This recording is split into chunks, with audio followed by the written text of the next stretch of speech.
So after 48 hours of rich conversations, we are at the last segment of the Raisina Dialogue. And we have saved the best for last. We have excellent speakers lined up for the next 1 hour. We will first invite, and we are delighted to invite, Dato Seri Anwar bin Ibrahim, the President of the People's Justice Party of Malaysia, to deliver the valedictory address. He is the founder and leading figure of the party and was formerly leader of the opposition between 2008 and 2015.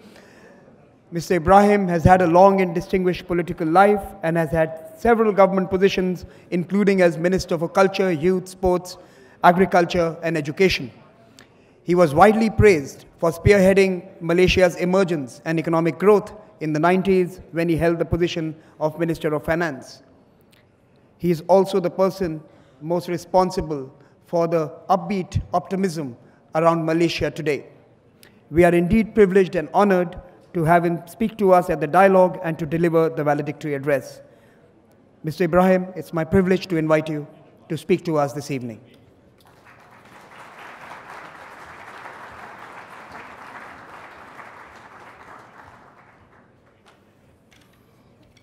Excellencies, ladies and gentlemen, thank you. Let me begin with two statements commonly used to describe India, so much so that both could be deemed a cliché. One, India is an enigma. And two, India is a land of contradictions. Relax, I see some. I wholeheartedly disagree with the latter. While with regards to the former, I think we must accept that there is some element of truth. Whereas contradictions entail conflict, inconsistency, or even negation, enigma suffers bafflements, perplexity, even incomprehensibility. There are no contradictions here, but even to the seasoned observer, the enigma of polarities manifesting India's immense spectrum of diversity, generating limitless permutations and possibilities, requires us to reflect with humility to try and make sense of it all. I'm immensely pleased to be here today. I could not have predicted some month while bidding my time in solitary confinement, I will be standing here in New Delhi. I've been visiting India for over 4 decades, and it is a place which has taught me and all Malaysians a great deal about what it means to be a part of the rich civilization and to contribute positively to the noble pursuit of humanity. In a gathering such as this, we take stock of the past and endeavor to anticipate what lies ahead. The future remains an abstraction, constructed of our knowledge, understanding, action, and biases. With all the wisdom we can muster, we might just achieve the future for which we strategize, plan, and maneuver. The trouble is the future is now harder to perceive because we are immersed in the present uncertainties of post-normal times. Things are chaotic, changing with greater rapidity. Contradictions proliferate and are what we have to work with when basic assumptions about the way things ought to be are now uncertain and contested. What outcomes can we expect?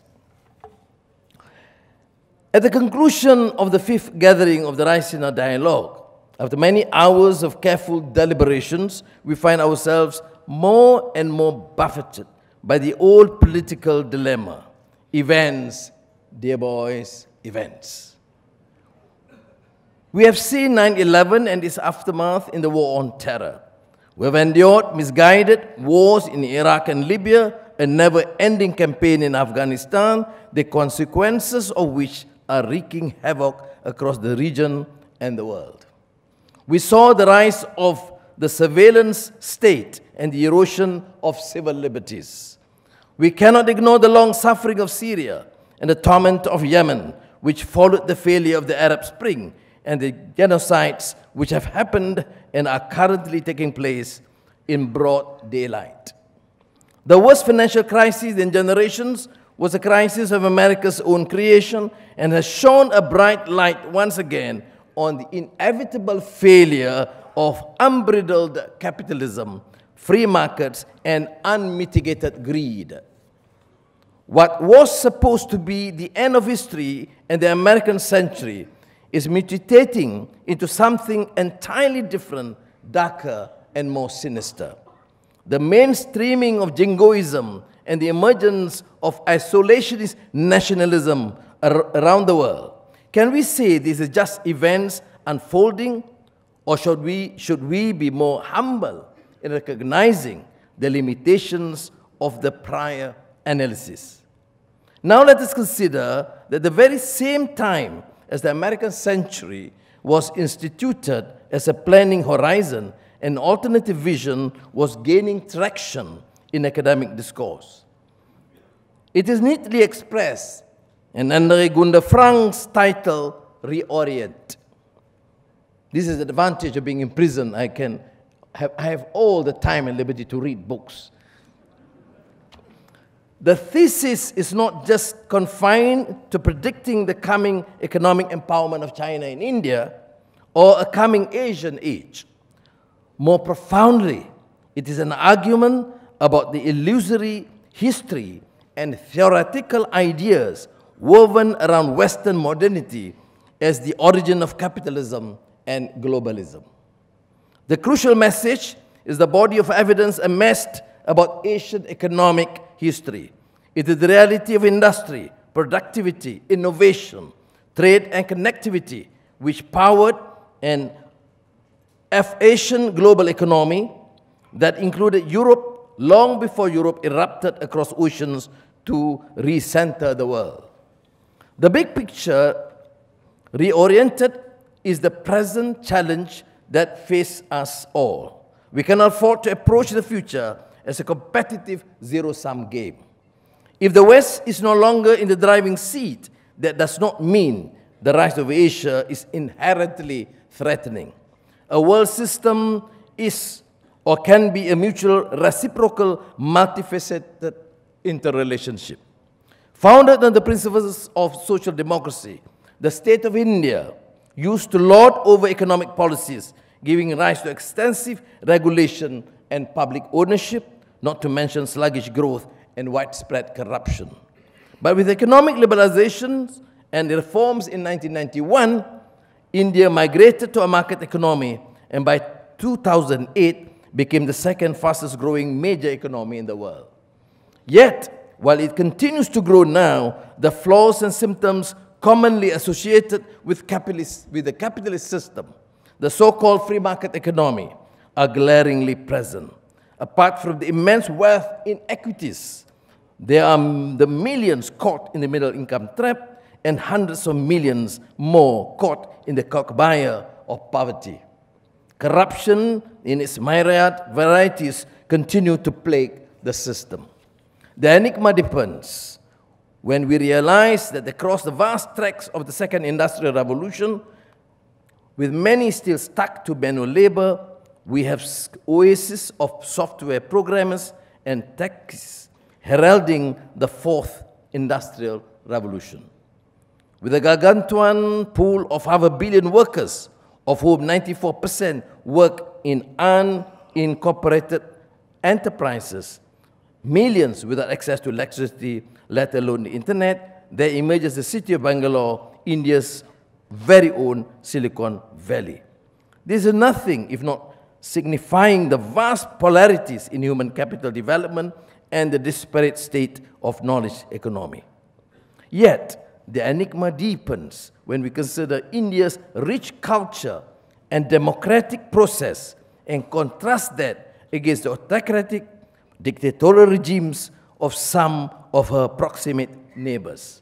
Speaking of which, China, the second largest economy, if not already the largest, loom large in the equation. Common sense tells us that it's not just in India's interest, but also in the strategic and commercial interests of all in the region that India maintains a balanced relationship with China. A balanced relationship is neither a master-servant nor superior subordinate associations.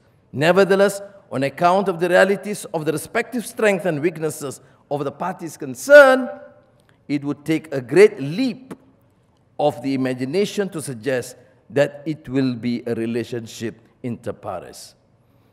It is not entirely for the big picture, is that all of us, East and West, North and South, need to look back and record our understanding of history. Together as participants, we all need to look forward with greater understanding of new possibilities. We must open our minds to alternative futures that are mutually supportive, collaborative, open and answerable to the diversity of our different requirements.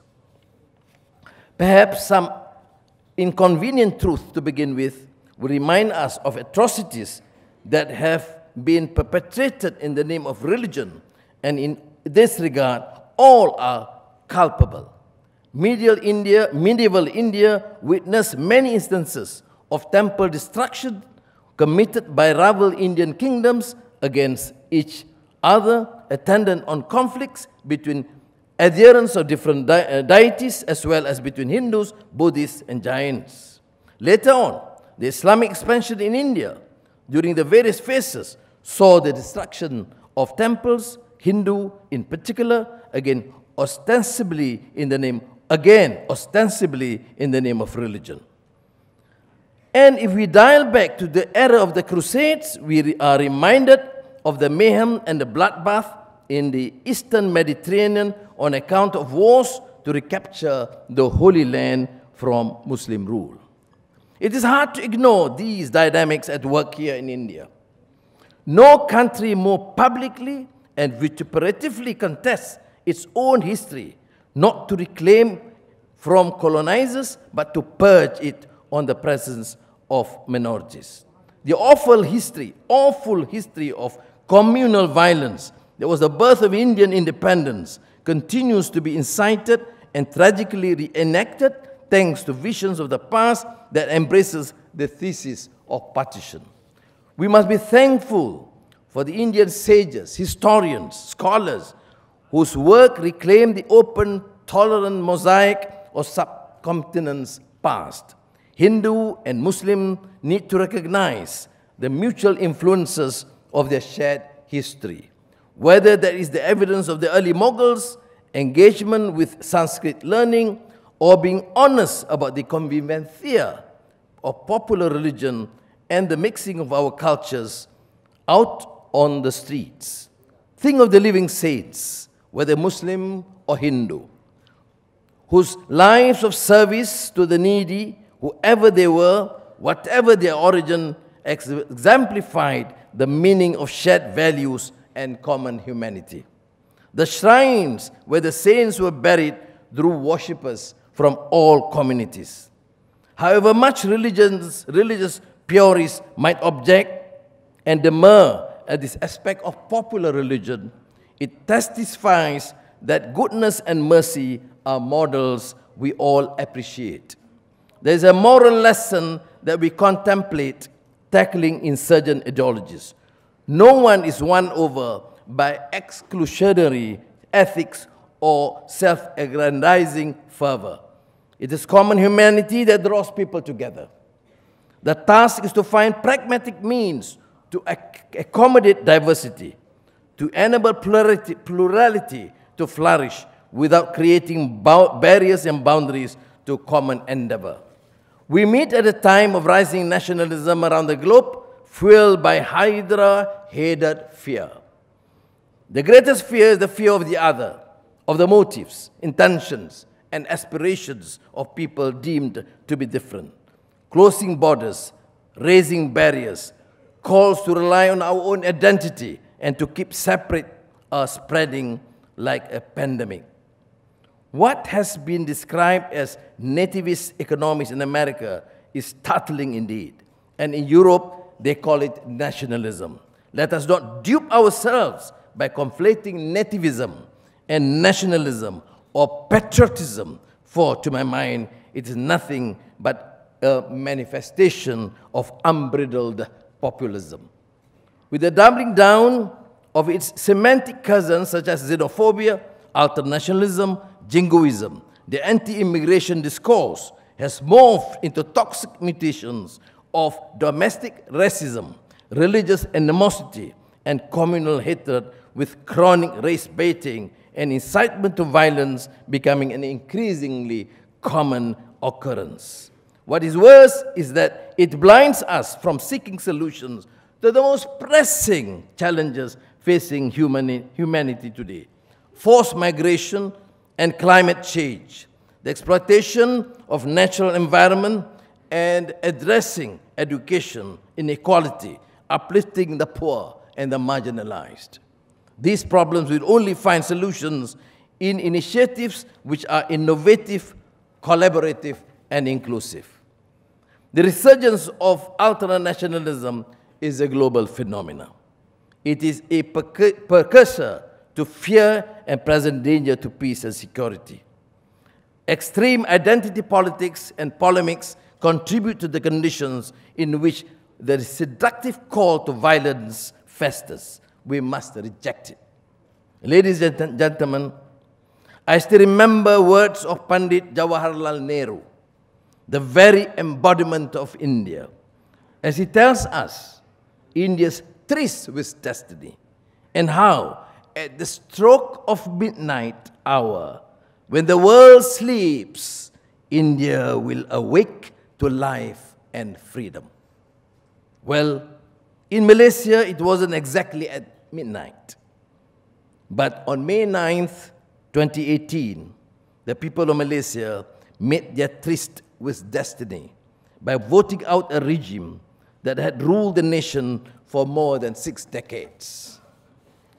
At the 14th general elections, with the stroke of the mighty pen, Malaysians from all walks of life, Muslims, Hindus, Christians, Buddhists, and the indigenous tribes, signed their warrant to hand over power to Pakatan Harapan, the alliance of hope, if you will.